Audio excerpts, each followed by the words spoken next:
This is John Clay now trying for the victory. McLaughlin through on the inside first. That first rider's a straggler, looks over his shoulder.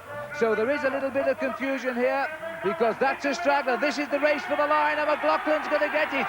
Joey McLaughlin repeats history on the line. He did it a year ago. On that occasion, he went on to win the Kellogg's Tour. I wonder what he's thinking now.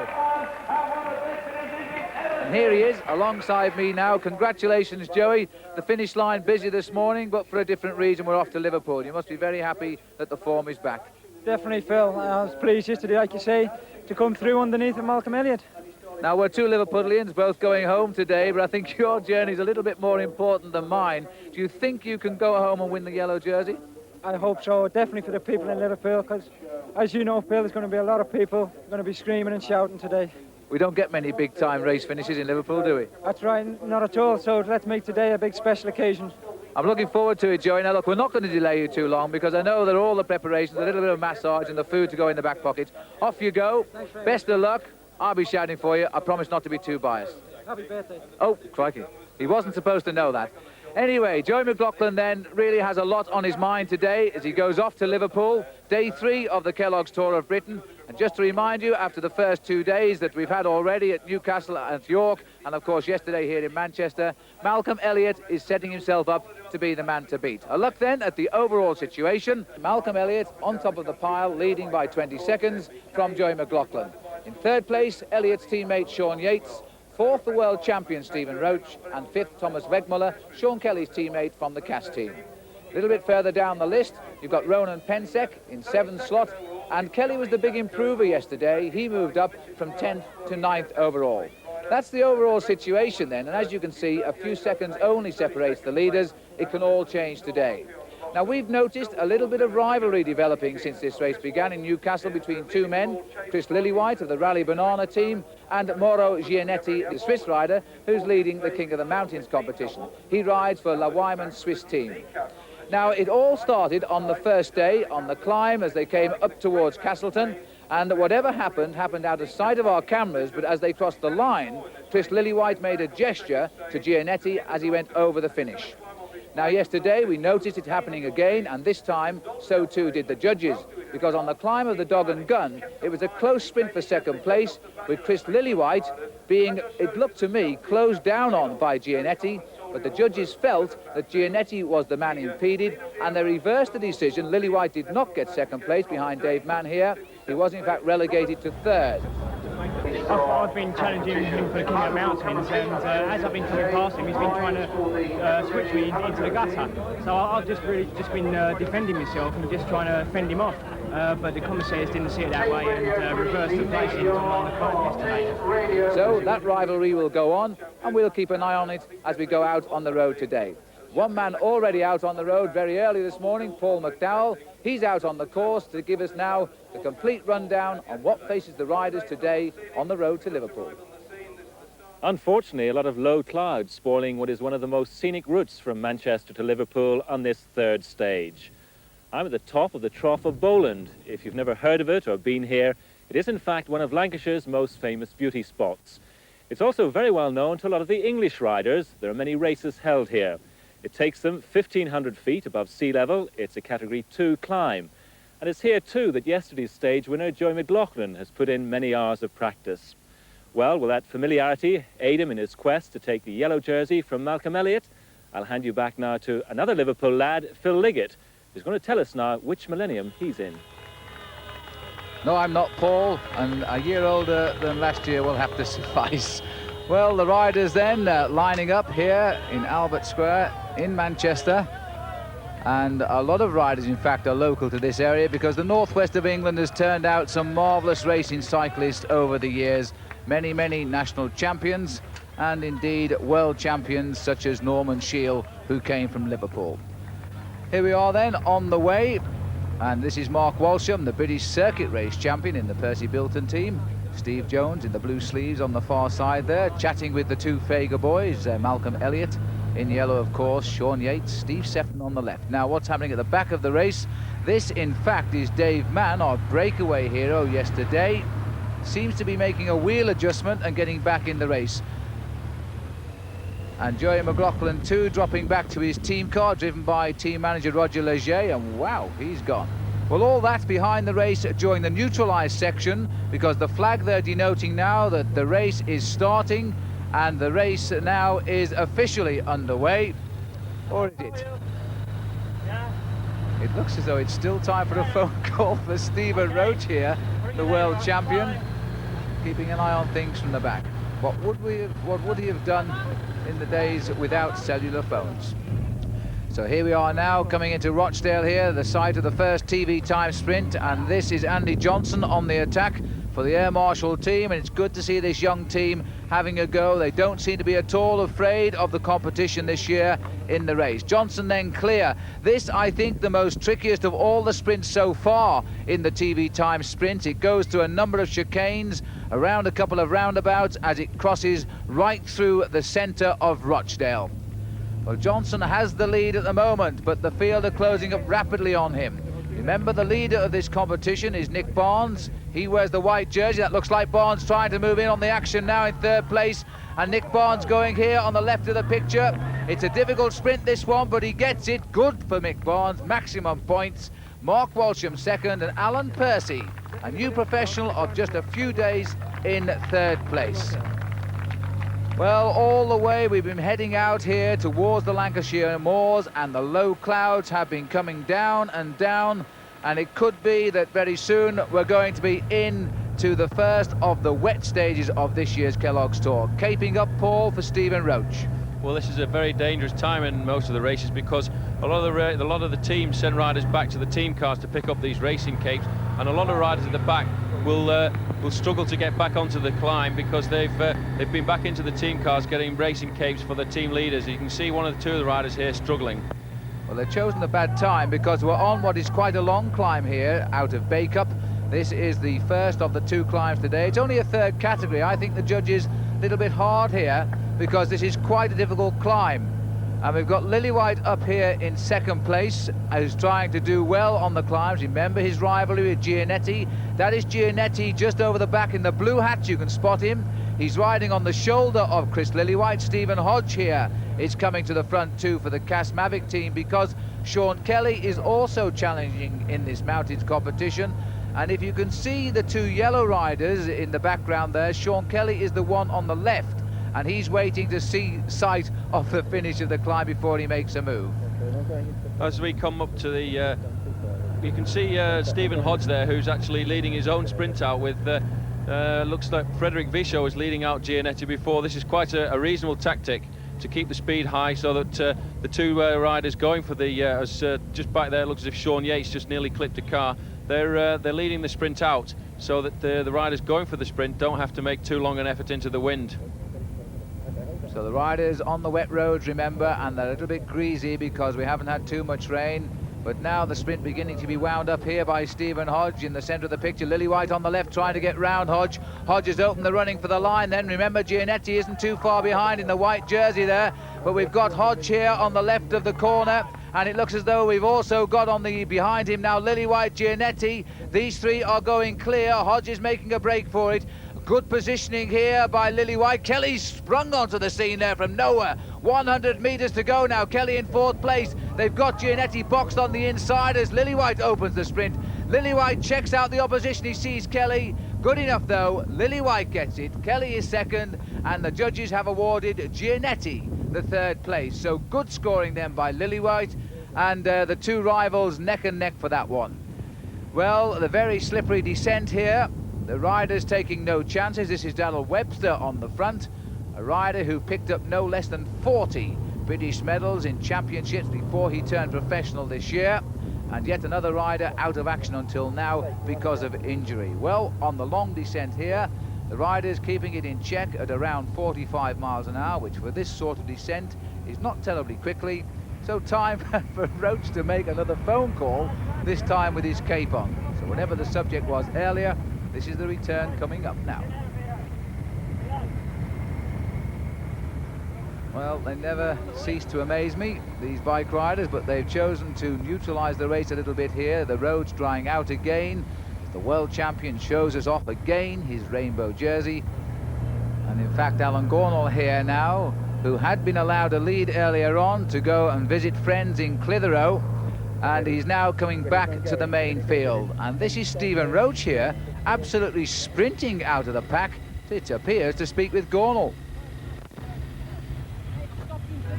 And I've got a feeling that Roach here is not at all amused at the time that Alan Gornall was spent out front.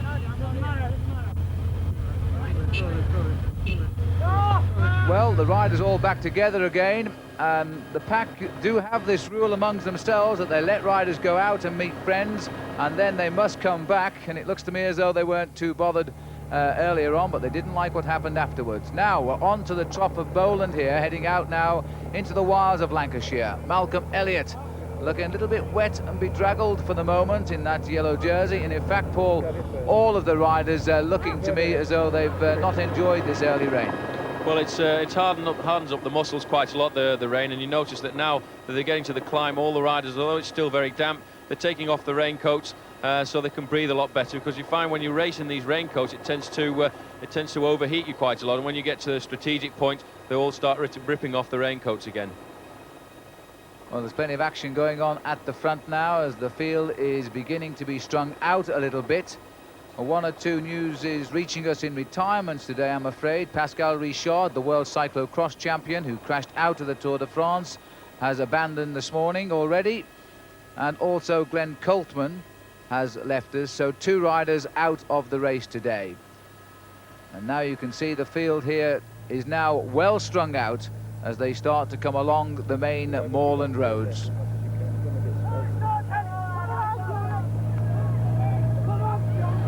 One or two shouts there from the crowd as we look now through the rain on our camera lens, and attacked by a rider there in a white jersey. That'll be La Wyman Suisse colours going clear. The pack are not reacting at all. They've seen him go, there's no doubt about that, because you've got that arrowhead on the front of the pack, but he's going clear. And this looks to me as though it says Demier, the Swiss member of the new team that's formed this year, and they're having a tremendously successful season. They're led by Steve Bauer, the Canadian, normally, and there's confirmation of that. Demier it is. And what about him, Paul? A strong man indeed. Well, Demier is a very renowned rider for this kind of attack. He's actually been a professional since 1977. He won a stage in the Tour de France in 1983 in a lone effort like this. He also won a time trial in around about 1983 as well with his teammate Daniel Gissiger. So this solitary effort, he's quite used to it. Well, let's see what the bunch think of this. The gap is opening and the field are looking to me as though they're beginning to chase a little bit. It's a long, long way to go, of course, as we go down towards Dunsop Bridge and on the Trough of Bowland. And once on that climb, who knows what could happen. Demier, remember, is a long break specialist, but he's facing now 77 miles on his own. That is rather an awesome prospect. On the climb now of the Trough of Bowland, a couple of chasing riders trying to get clear down there of the field and take up the chase as they now enter the trough itself. This climb, by the way, is very narrow. The crowd's reported on the summit to be quite large. Well, there you can see the BH rider who was chasing, trying to get across to Serge Demier, followed by the policeman of the Wyman team to prevent him getting across. Demier's attacked at a very strategic point here. It's very narrow roads, and if he can get a lead of about 20-25 seconds, what will be advantageous to him is the fact that it's a question of out of sight, out of mind, but it's very hard to get that initial 25 seconds. Well, he's riding very, very well indeed. I must tell a little story while we're looking here at Demier on the climb of the Trough of Bowland, because when Sean Kelly went up this hill at 18 years of age in the milk race a few years ago now, because he's 32, he was lying in 3rd place overall in the event when his bike collapsed, and he finished many, many minutes behind when he was certain to have achieved 3rd place in that event at 18. And I would have thought that Sean Kelly would have been demoralised beyond belief. He certainly wasn't, and of course, as we all now know, he's gone on to be the #1 rider in the world. This then, after that little anecdote, is the back of the field today in the 2nd Kellogg's Tour of Britain, and Kelly is in that big bunch somewhere, and this is the rider doing the damage out front. The climb then of the Trough of Bowland, and Serge Demier almost looked to me as though he had a little sneeze then, probably caught a chill already after the rain falling an hour or so ago. Not too bad the weather here, in fact now it's beginning to warm up a bit and the cloud lifting, but a lot of descending to go. This is the last climb of the day. It's not been a difficult stage for climbing. This is the high spot, some 1,500 feet, and it's going to be a difficult day for the riders to judge. Let me tell you straight away that this rider is over 17 minutes behind on the overall classification. He lies in 47th place, and this could be the reason why the men in the bunch are not paying too much attention to him at the moment, at least. Difficult race for them to judge, I think, Paul, but of course Sean Kelly, Stephen Roach, they're the riders who are going to watch each other at the moment, aren't they? Well, Serge Demier is over 17 minutes behind on the overall classification, and as we look up the climb up between the two hills there, that's what's facing Serge Demier at the moment. But to come back to what I was saying, the teams really who have to chase are going to be Fagor and Cass. They'll try and get the chase organised, but for the moment this man isn't dangerous to them overall, so when they get over the top of the climb without disorganising the team, they'll start to arrange the chase on the descent down the valley roads, but for the moment they're giving him a little bit of a leeway. One of the Spanish riders here, Merguialdi, I think it is having a little respite at the back of the race. The Spanish team has not had a great tour already. They've lost a rider, they've struggled a little bit, so they've not really taken part in this race at all. Well, Demier seems to be enjoying himself at least. He's been twice the champion of Switzerland, once as an amateur, once as a professional. We go back to 1983 when he picked up the professional title. He's looked over the back there to see where the group is. Well, he's seeing the whole pack, in fact, because the two chasers we saw have gone back into the main group. There is no one in between. The red jersey on the right at the front there is Rob Holden, this amazing 20-year-old, the youngest man in the race, who's holding on to that leader's red jersey as this race unwinds. And there's only a few more days to go down to the city of Westminster. Will be very, very fine indeed for Holden if he can survive what is still a lot of racing to come. The amazing thing about this race here, as we watch the third day on the Trough of Bowland, is that only a few seconds separate a lot of riders. In fact, the first 17 riders overall are only separated by 58 seconds. So really, this race could turn upside down almost at a minute's notice. There they are. You can get a little bit of the aspect of the gradient of the Trough of Bowland from my helicopter here as it follows them up the hill. The yellow jersey riding not too far away from the front. The crowd loving every minute of this. There is a massive crowd here. This race catching on so quickly, and the crowd seems to be turning out at the most remote points of the course all day long. Just look at them now, enjoying the sight of the Swiss rider Serge Demier go up the mountain, and look at that cutting through the trough. Wonderful sight indeed. And we get a lot of letters coming into us about the beauty that the race takes, the course it takes, and it really does show everybody of Britain at its very best. I'm not sure, in fact, whether Demier appreciates it quite as much as we do. Towards the summit then now for Serge, the lead over half a minute. We're hearing that information over the main pack, so he's labouring, in fact, Paul, to get the gap as he comes inside 200 metres to go. Well, as he's coming just up to the top here, all Demier is probably thinking about is when are these service cars going to come up behind me so that I know what my time gap is, because at the moment, until he's got the team cars behind him, he probably thinks that the gap is below 30 seconds, and he's still waiting for some kind of confirmation. When he gets down on the descent, then he can start trying to build up his lead as he just comes over the top. Well, they must have heard you, Paul, because there's the time gap come up now, 39 seconds. So the narrow roads are probably the reason that the team cars haven't joined him, because they can't get through the mass of riders here at the moment. This is the chasing group coming up now, and the green jersey of Joey McLaughlin was quite evident there, and so too was the yellow jersey of Malcolm Elliott. This, of course, the last mountain climb today, so we'd expect to see Gianetti in the action sooner or later. And the rider number 50 here, who's in all sorts of trouble, is Paul Brown at the back of the race. But there's plenty of time to rejoin the main pack, because once over the top, there's quite a long descent. And then, of course, we're on the flat roads heading down towards the Merseyside coastline. And this is now Demier on the way down, heading towards the base. While we're looking at Stephen Roach here leading the group up towards the top, and I think that's Sean Kelly also having a go, watching everybody else go with him. But Kelly also going over the top there. He will get second place, and it looks as though Gianetti didn't score well then either. So if we can have a look now at the situation on the King of the Mountains, there it is. De Meer wins 10 points. Kelly is second, Roach third, Gianetti fourth. So Sean Kelly had a great day in the mountains today. He's closed the gap in the King of the Mountains overall on Gianetti, who is still in that polka dot jersey.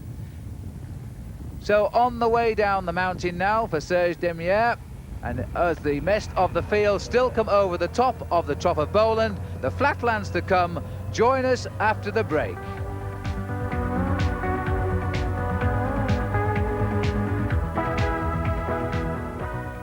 Welcome back to the Tour of Britain. We're now at 65 miles into this 117-mile third stage leading into Liverpool. And we're at the feeding station. You've probably seen before in our coverage of how the riders come along here, pick up their bags, take the food out of the bag and then throw the bag away.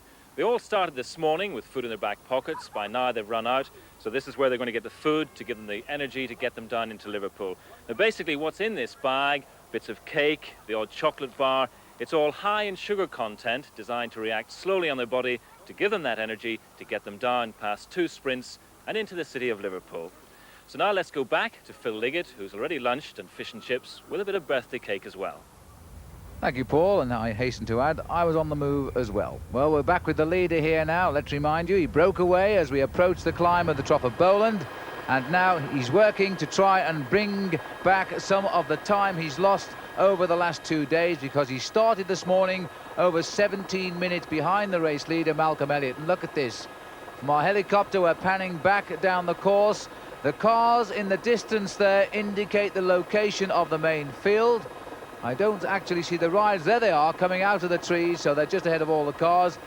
And the gap confirmed at 3 minutes 15 seconds. So I suspect, Paul, that sort of a gap, he must be now approaching a mile in the lead. Well, yeah, when he's gone away down the descent, Demier's had a better chance to take the corners, which is still very damp from the rain this morning. He's got a better line around the corners than this bunch, who have probably taken it a little bit more careful, because it's very dangerous on these descents, and they've let him go somewhat down the descent. When he broke away, Paul, would he have been thinking of staying away to the finish, or just to try and win the climb over the trough?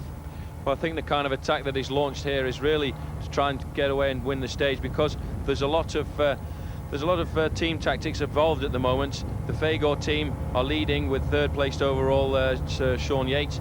Kelly's up there as well, so there's a bit of poker going on between these two teams, deciding who's going to chase, and Demier is taking advantage of this, waiting to see who'll chase, and maybe nobody will. Well, at the moment, that does seem to be the answer, because nobody is attacking at all. The whole peloton is riding along in a tight group there, which indicates no reaction at all. We're going back along the rather bleak moorland road here today, and we're going up and up and up, and in the far distance, still no sign of Serge Demier as they roll away over the fells here of Lancashire. The countryside, which is so bleak in the winter and so beautiful on the nice days in the summer. And down there, way down there, the lone figure of Serge Demier, riding along British roads for a change for him. He missed the Tour de France this year, and look at this now. The gap has gone up over 5.5 minutes. So another 12 minutes on that total, only another 12 minutes, and Demier will have the yellow jersey on his shoulders. Maybe that's what he's looking for. Well, Phil, when Demier gets to the feed here, he's got another thing to his advantage, the fact that as he goes through, he'll collect his bag, he'll put all the food into his back pocket, but behind, when the peloton comes through, it's normally absolute chaos. All the riders switching around, trying to find their bags, looking for their masseurs to get their bags, missing their bags, switching left and right to find, especially in this country at the moment, because the foreigners are feeding on the right-hand side of the road and the British riders are taking food on the left-hand side of the road. So it is actually sometimes total chaos for the riders.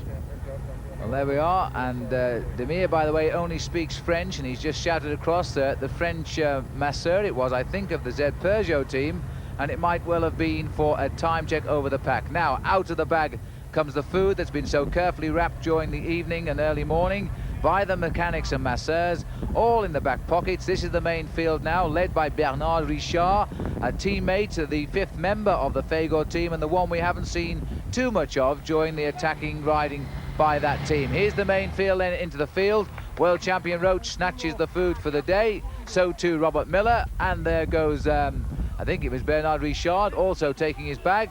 Malcolm Elliott in yellow, Sean Yates, all the men, and it looks like a problem. You heard Paul Schoen mentioning the trouble at the feeding stations generally. Well, we've got one here, because in fact little Stephen Jockin here has fallen off at the back of the group, and it looks to me as though the British champion in a little bit of pain there.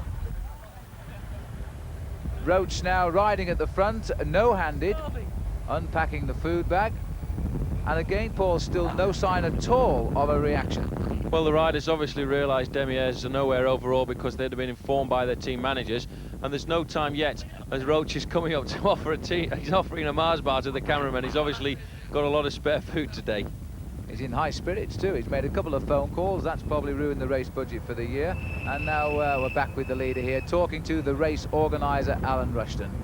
And one has to say what a marvellous job he does too with his team of helpers. This is an enormous lead he's built up now. It's up to 10 minutes. And Alan Rushton has probably just told that fact to Serge Demieres. And by the way, when they tell the leader, they make a point too of informing the bunch behind. There's no question of cheating amongst the organisation. And there is the small computer you saw there briefly on the forks of the leader. That is calibrated to the size of the wheel, and it doesn't just tell the distance covered. You can work all sorts of things out on it. Heading off now towards Southport, and Serge Demieres, there's Southport down below. And look at this now. We've jumped to 14.5 minutes, Paul. 3 more minutes, and we've got a new leader on the road. We're now working our way through the streets of Southport, and this is the biggest crowd of the race since we left Newcastle upon Tyne on Tuesday. Absolutely enormous here. We're heading for the TV time sprint, and in fact, obviously, the leading points there will go. Around the roundabout way below is the main field, and they're being led here by Steve Jones for the sprint. John Clay now taking up the running, and the white jersey of the sprint leader, Barnes, back in the action here, looking for second place, but Mark Walsham going like a train in the yellow jersey. Walsham on the outside, and it looks like it's possibly Keith Reynolds here too, but Walsham gets it. And so it's Demieres, Walsham. It was Alan Percy, the new professional in the MLMBK colours, who gets the third spot on the line there. So the lead building all the time for Serge Demieres, the manager alongside him, and look what he's telling him here. 15 minutes 45 seconds. Paul, is it possible that Demieres is going to pull the surprise of the Tour so far, and because they're just beginning here to show signs of reaction, is he going to stay away? Is he going to get the yellow jersey?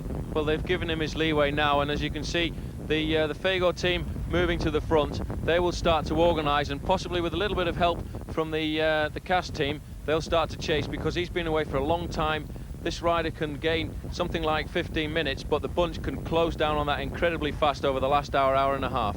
Well, there's Sean Kelly, the anxious face of Kelly. Elliott in the bright yellow jersey. Now, the Fagor team has been called to the front, and Robert Miller here doing the work. The Bernard Richard, then Sean Yates, then Stephen Roach. So 4 of the 5 Fagor team now beginning to chase the breakaway.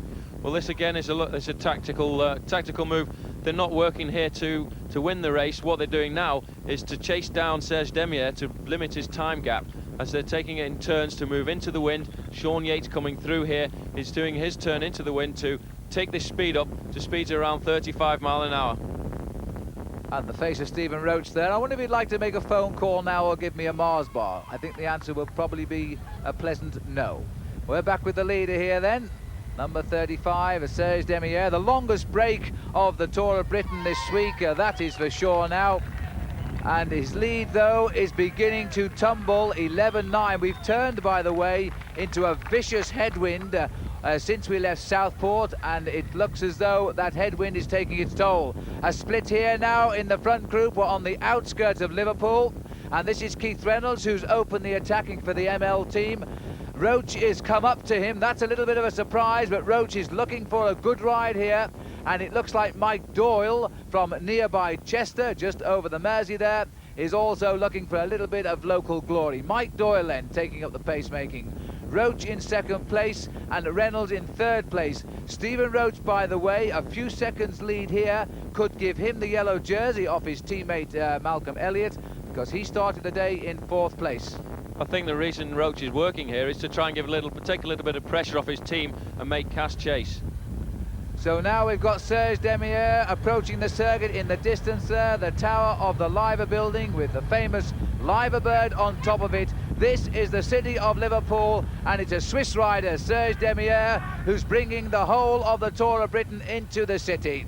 Tremendous race then. Can Demier hang on to this stage of the Tour of Britain? Join us again after the break.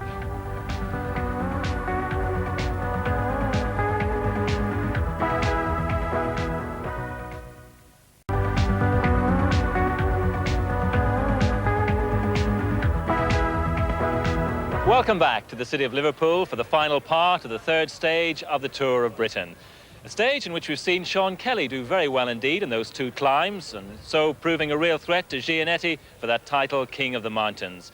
A stage 2 in which we've seen Serge Demier take that great lead, building up to 15 minutes at one point. But of course, much of the focus of interest from the big crowd here in Liverpool is on one rider in particular. That's local lad Joey McLaughlin. Now, what awaits Joey and the rest of the riders here in the city is a very difficult circuit indeed. It looks a bit like a figure of 8, a good straight on that elongated section at the bottom, but there at the top there are 4 or 5 very tight corners indeed. 4 circuits in all. We'll hand you back now to Phil Liggett.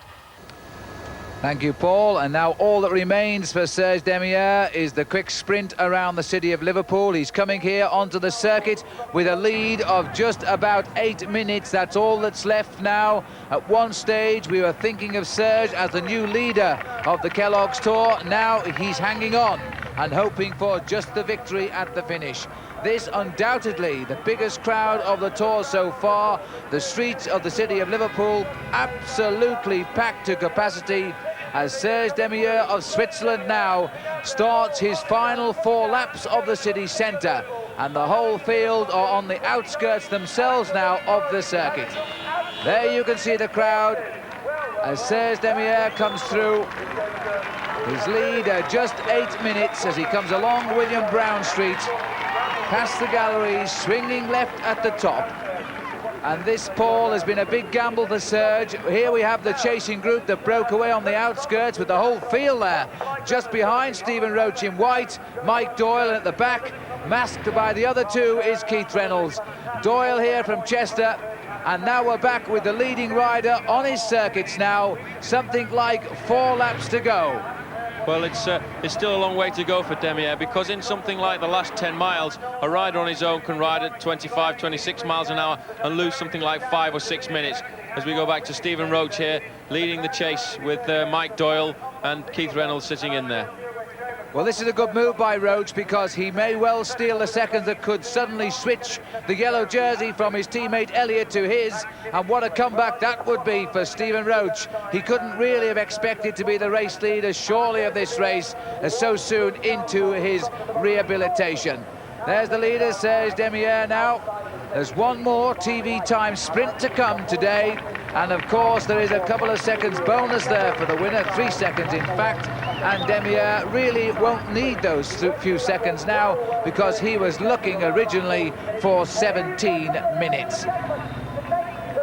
There he is, the crowd straying over the barriers there, Paul. He'll take at least the points in the TV time sprint, but now he's thinking more of hanging on, I think, for victory.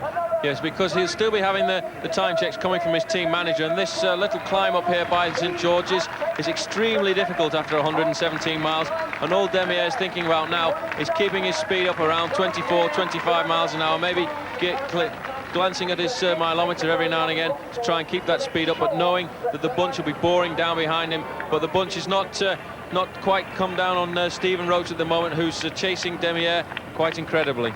So this is Demier, I'm sorry, this is Stephen Roach here leading the chase, and followed by Keith Reynolds and Mike Doyle. Roach seems to be the man wanting to do most of the work here. This is the sprint for 2nd, 3rd and 4th places in the TV times. Roach wants this because he wants the 2 seconds time bonus on the line. Roach has the lead at the moment. This, by the way, is quite a nasty little climb up to the finish line. You get some impression of it there. Roach takes the 2 seconds, so that could be crucial now. There's the confirmation.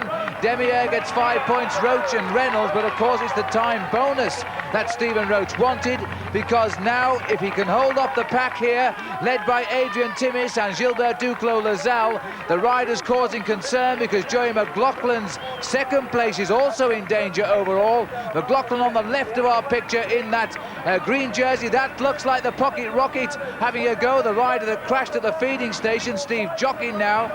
He also comes from the Isle of Man, which is just 3 hours across the water by boat here from the city of Liverpool.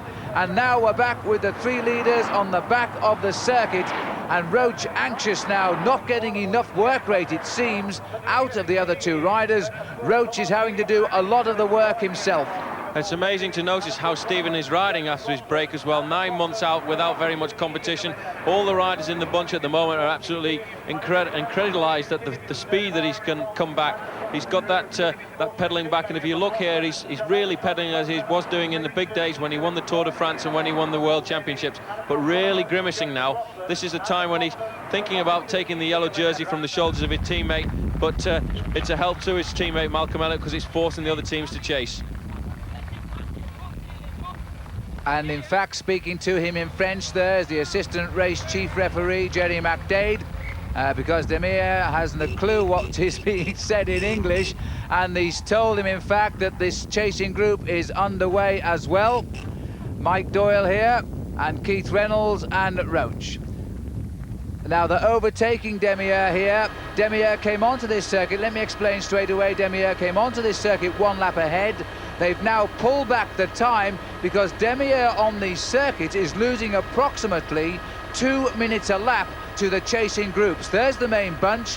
Now 8 minutes was the advantage of Demir. That is already down now to 5 minutes, but I think it's unlikely, Paul, that they'll actually go a lap up on and bring him back. Well, it's a long way around this circuit. It's a very, very hard circuit. Demir has just got to keep his speed up around about 25, 26 miles an hour. Although Roach's group here doing 28, 29 miles an hour, the chasing group in the bunch led by the Z Peugeot team may very well come back to this group, because you can see now Mike Doyle from the PMS team is sitting on a little bit and not contributing to the breakaway group. Well, Roach certainly wants some help here. There was a moment on the previous lap when he got the seconds, in fact, were required for the leader's yellow jersey. But at the bell here now, you can see that the great chasing by Gilbert Duclos-Lassalle, a rider who finished second on the mountain climb to Luzardiden in the Tour de France, and finished up there just ahead of the winner of the Tour, Pedro Delgado. Now he's doing his workhorse speed chase here, and it's all paid off, because as Serge Demir comes up to the finishing line here, no doubt the most deserving winner of the stage so far. A breakaway of 77 miles for the Swiss rider. The former champion of Switzerland from Geneva is now a winner of the Kellogg's Tour here in the city of Liverpool.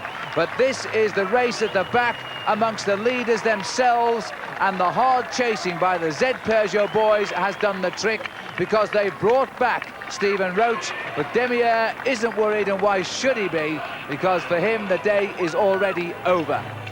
Now the 3 riders, Paul, still away, but the gap closing rapidly.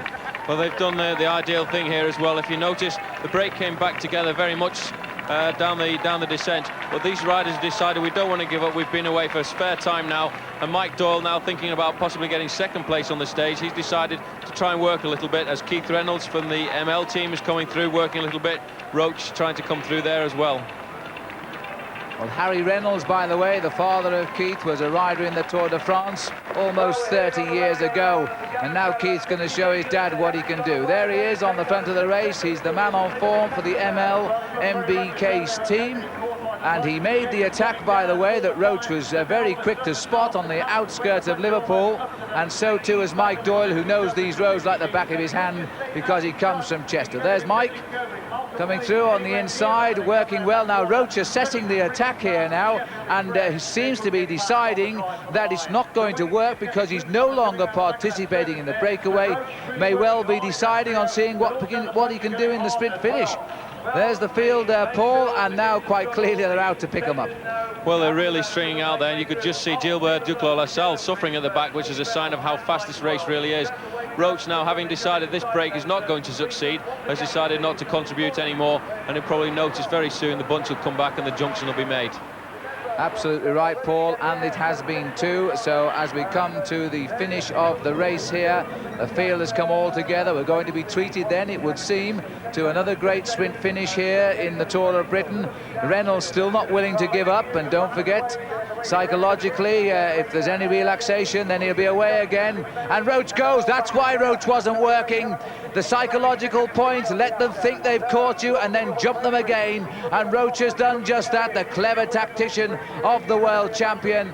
But they're all onto him, and the yellow jersey is there too of Malcolm Elliott, the green jersey of McLaughlin. Now the battle between the two greats, the red rose versus the white rose, because they come from opposite sides of the Pennine chain. The red rose is Joey McLaughlin wearing the green jersey. The white rose is Malcolm Elliott in the leader's yellow jersey. 20 seconds is all that separates them in this year's Tour of Britain. Remember too, and let's not forget it, that McLaughlin is the defending champion of this race, which he won, and John Clay's gone down. A touch of wheels and John Clay has been dumped on the side of the road there. So goodness knows what happened. Clay's been challenging every day in these sprint finishes. He won't today. The whole field then coming together for the big sprint around the tight bend here now. And on the outside looks to me like Sean Yates taking it wide. He's picked up Malcolm Elliott. Yates works so selflessly for Malcolm Elliott. That's Yates in the middle. Elliott's on the outside. McLaughlin here in green. Whoa, they almost touched on that bend. And again. And McLaughlin now straightens out from the corner, going for home here. Elliott's got his wheels. McLaughlin comes clear. This is going to be good for Joey. Joey McLaughlin coming clear. Elliott on the inside and is not too pleased with whatever happened there. And McLaughlin's thrown his arms up. This is a victory for him and Liverpool, even though he's only finished second. But you have to say that sprint was questionable. Joey, what a finish there into second place. Fantastic. Just so pleased because of all the crowd and everything. I just didn't want to disappoint them. One man you did disappoint was Malcolm Elliott. Now, what was going on? Can you tell us? It was just into the last corner. Just a bit of, the usual when it comes to the last 200 metres. Nothing else really. Malcolm's hand shot out. Did he actually touch you, do you know? I don't know. I mean, it's just go for the line at the last 200 metres. Do you think you were in the clear? Yeah. All the way up the hill, yeah. So where does this leave you now? Tomorrow? See what happens. There's not much else you can say. Joey, thanks very much. Thank you. Yesterday, I wasn't too peeved about it. It was a bit rough down the finish there, and there were all sorts of problems. But today, there were enough witnesses to what happened in that sprint. It wasn't just in the finish straight. It was around the last corner. Maybe it didn't have a camera there to see. But it was pretty rough riding. Now I was actually squeezed right into the gutter and had to brake and back off, and then come back at him again.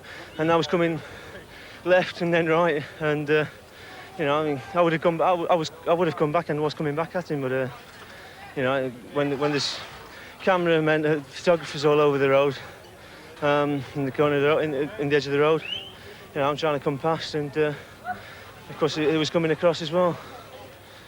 I mean, it's no big deal. It's second or third. The difference between second or third, but it's the time that could be critical later on.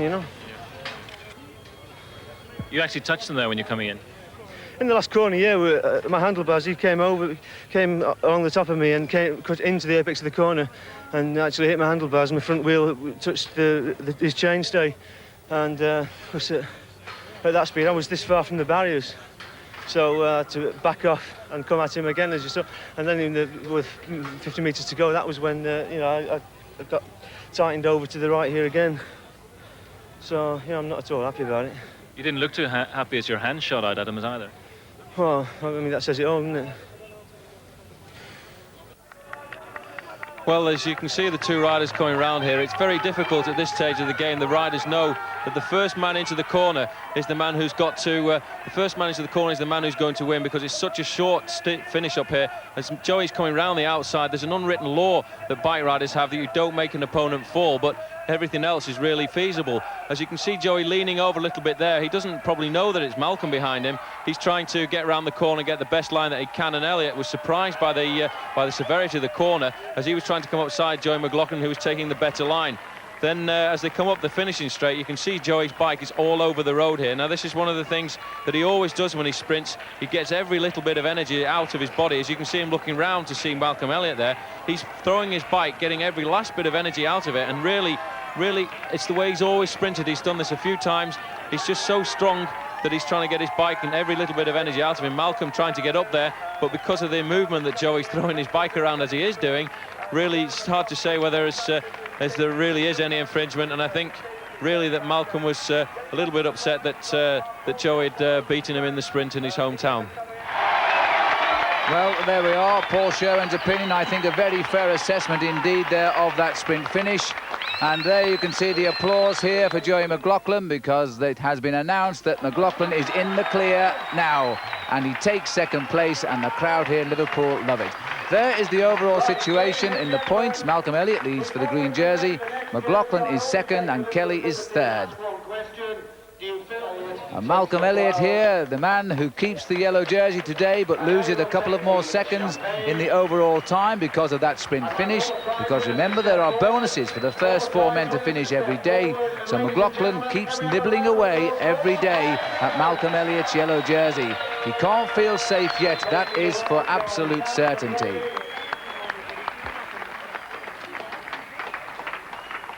And there we have Malcolm Elliott ahead of Joey McLaughlin. Sean Yates is third, Stephen Rhodes fourth, Weg Muller is fifth.